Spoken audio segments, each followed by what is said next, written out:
Okay, horizontal and oblique asymptotes. We looked at vertical asymptotes the other day, so we need to look at the next types. The first thing we need to look for is whether or not we are given a rational function that is proper, and I'll come back to here in a second. So if you think about proper and fractions, then you should be able to sort of tie these two together. So a proper fraction has a denominator, for example 5, that is less than the numerator.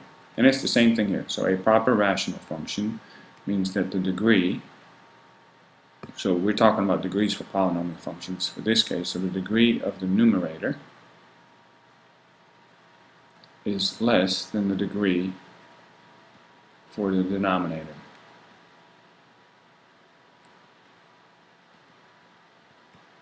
So this is considered a proper function because x plus 1 is a first degree, and we are dividing that by x squared plus 4, and x squared plus 4 is a second degree. Okay, what happens here, you can sort of reason.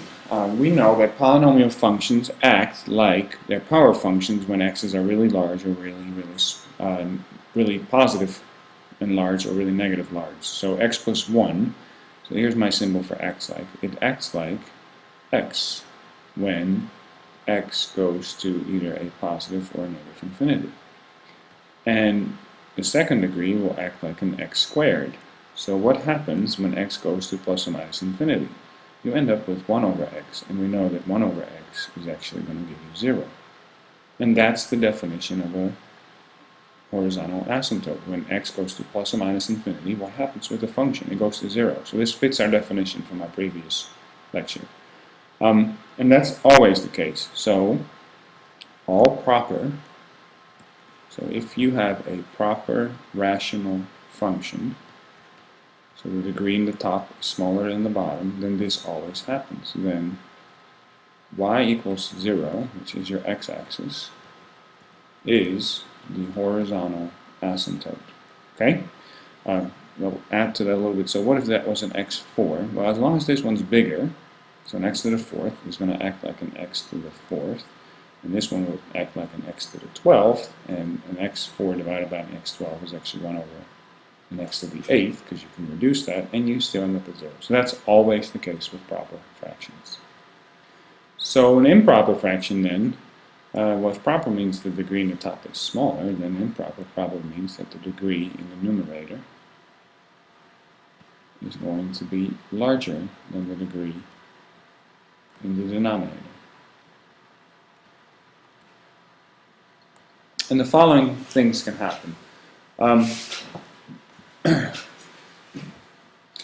If you have an improper rational function, you can always rewrite it like this. You can always write it like a function and then a remainder. So let's say that for number 1, that the function that I was given can be rewritten, and it ends up with like a 5 plus a x divided by an x squared plus 1.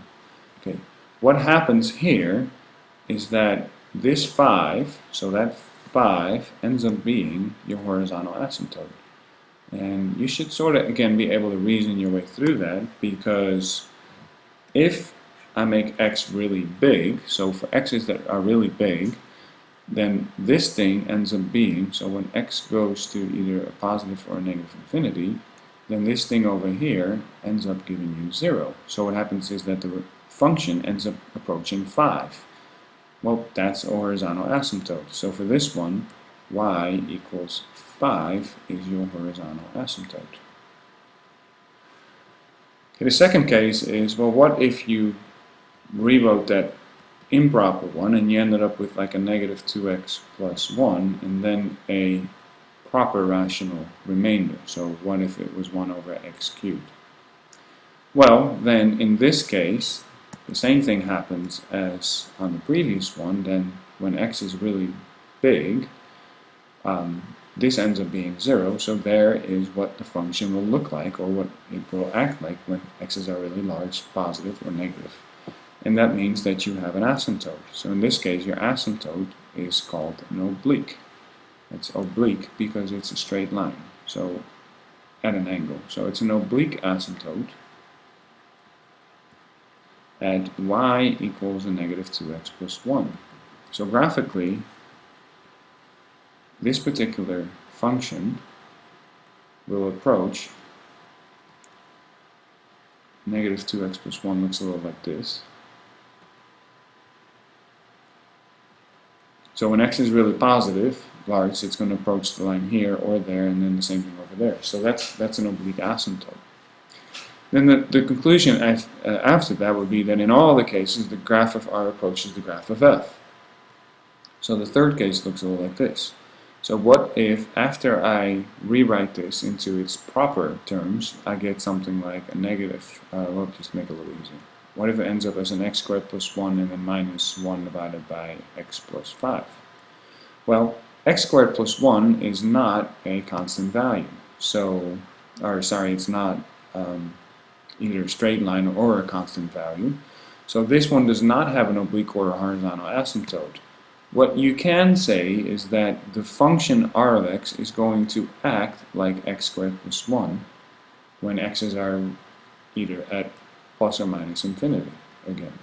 So at plus or minus infinity, this thing looks like an x squared plus 1. Well, that does provide us a little bit of information. We know that x squared plus 1 has this type of an end behavior. It goes up on both sides because it's an x squared, so even, same end behavior. It's a positive x squared, so it's above the x-axis and goes up. Okay, so it still gives you some information, but it's not quite as pronounced as on the other cases. I think I need to move it up a little. Okay, so let's look at a couple specifics. So we're going to find horizontal and oblique asymptotes, and we'll see how we can do this. So on the first one, the first thing you check is, do you have a proper function? So is this one proper? Yes or no? So proper means that the top degree, which is a 2, and the bottom degree, so this one has to be more. So this is not proper. Okay, that means you can divide it out. Well, what do you mean with divide it out? Well, literally, you can do x squared plus 2, and you can divide it into 2x squared plus 7x minus 1. Because how often does x squared go into 2x squared? Well, it goes in once, or twice, right? Sorry. And then you do 2 times x squared is 2x squared. And 2 times 2 is 4, so that's actually 4, and then you subtract here, and you get 2x squared minus 2x squared is 0, 7x squared, we don't have any x's, so that's just 7x. And then a negative 1 minus 4 is a negative 5. So this function, h of x, can be written this way. It could be written as 2 plus, this is our remainder, 7x minus 5 is the remainder, and we were originally dividing by x squared plus 2. So that is the rewritten form. Since the function approaches, or since we get a constant here, this has a horizontal asymptote at y equals 2. Okay? So let's do that one more time with this one. Well, not really. If you have the same degree, so the degree here is a 6, and the degree in the bottom here is a 6 as well, what happens is that and you can think of it this way. So let's look at what happens when x is really big or really small. Well, this x to the 6th ends up acting like a 5x to the 6th. And this x to the 6th ends up acting like a 2x to the 6th only. So we can ignore all these parts because that's what happens with really large x's, either positive or negatives. Well, what's x to the 6th divided by itself? Well, that's cancels. So you're left with 5 over 2. Well, that means that this function, this particular rational function, ends up acting like 5 over 2 when x goes to a positive or negative infinity. The function ends up being equal to 5 over 2. Well, that's a horizontal asymptote. So this one has a horizontal asymptote at x equals 5 over 2. Sorry, not at x, at y, right? Horizontal, we say y equals 5 over 2. Okay, so the shortcut here is that you can just look at it. So if the degrees are the same,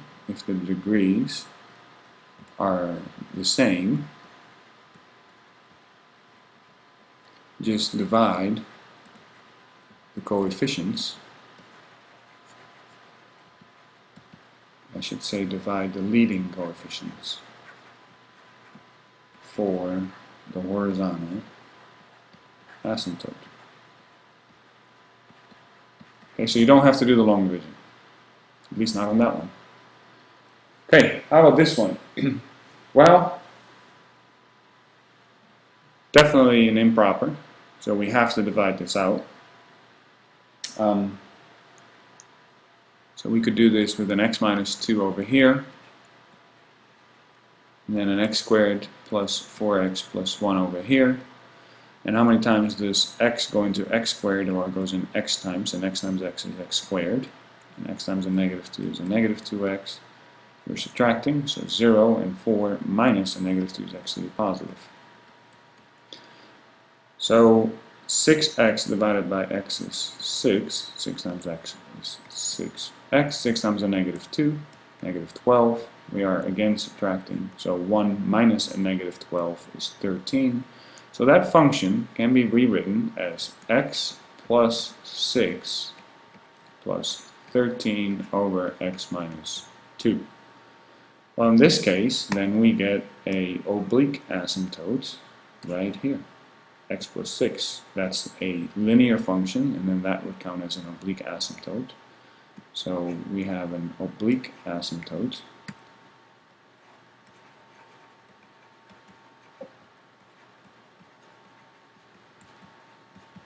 at y equals x plus 6.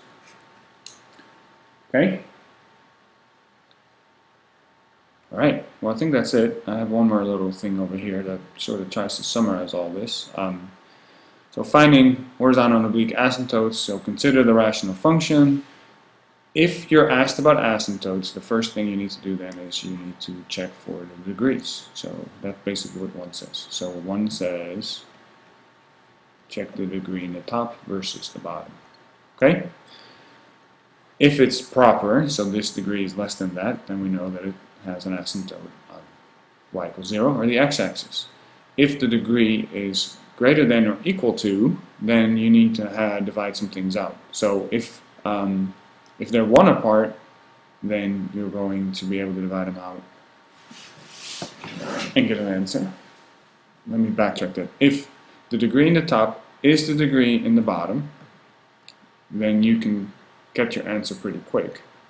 So if the degree in the top, so the degree in the top is the degree in the bottom, then you actually can just do 2 over 1 and you get y equals 2, because you just use the leading coefficients. The leading coefficient here is 1, and we saw that twice. Okay, so if the degrees are even, or if the degrees are equal, then you can just divide them out. If the degree in the top is 1 larger than the degree in the bottom, then you're going to get a linear function. And we didn't spend much time on the opposite of that, but imagine this being an x cubed plus a 4x plus 1. Okay, and what if this was still an x minus 2? Now, just look at what happens if, so this thing acts like an x cubed, and this thing acts like an x at very large x's. So what does that reduce to? Well, that reduces to an x squared. Okay, so when the degree in the top is bigger by 2, you don't get a constant or a straight line. And that's what the next line in this little blurb over here is saying. So here's the even. If the degree in the top equals the degree in the bottom, then you just take the coefficients. Okay, the quotient obtained of the leading coefficient is your horizontal asymptote. If the degree in the top is 1 more, then you're going to get a straight line, an oblique. If the degree in the top is 2 more, then you don't have an oblique or constant, then it's going to act like, and then you can figure that one out if you wanted to. Okay? Alright, thank you.